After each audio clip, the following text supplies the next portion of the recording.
In the wilderness, where the heat of the sun scorched the earth and the silence stretched endlessly, Jesus walked alone. He had been fasting for 40 days and 40 nights, his body weak from hunger, but his spirit resolute. It was here, in this desolate place, that the devil came to him. Cloaked in deception and filled with malice, the devil saw an opportunity to strike at the heart of God's plan. He approached Jesus, his voice smooth and tempting. "If you are the Son of God," he said, pointing to the scattered stones on the ground, "turn these stones into bread." The devil's words hung in the air, a challenge to Jesus' divinity and a cruel jab at his hunger. But Jesus, though physically frail, stood firm. He met the devil's gaze with unshaken resolve, for he knew that life was sustained not by bread alone, but by the eternal word of God. The devil's first attempt had failed. Undeterred, the devil led Jesus to the pinnacle of the holy temple. From this great height, they looked down upon the world below, bustling with life. "Throw yourself down," the devil urged, his tone laced with mockery.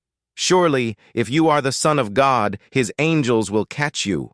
They will not let you fall." The devil twisted God's promises, trying to manipulate Jesus into proving his power in a reckless display. But Jesus refused to be drawn into the trap. His trust in God was not to be tested or proven by dramatic gestures. The devil's second plan crumbled. Still, the devil was not finished. In a final, desperate attempt, he took Jesus to a high mountain. There, before them, stretched all the kingdoms of the world in their splendor, cities bustling with life, thrones adorned in gold, and the promise of power and dominion.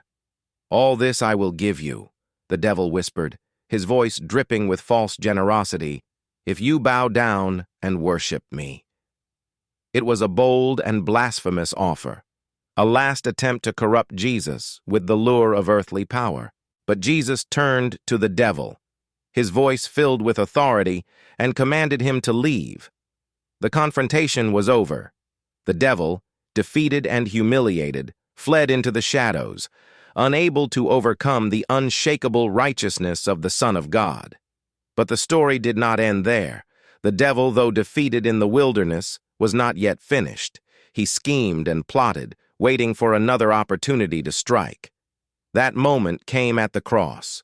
Through betrayal, injustice, and unspeakable suffering, the devil worked to bring about what he believed would be his ultimate victory.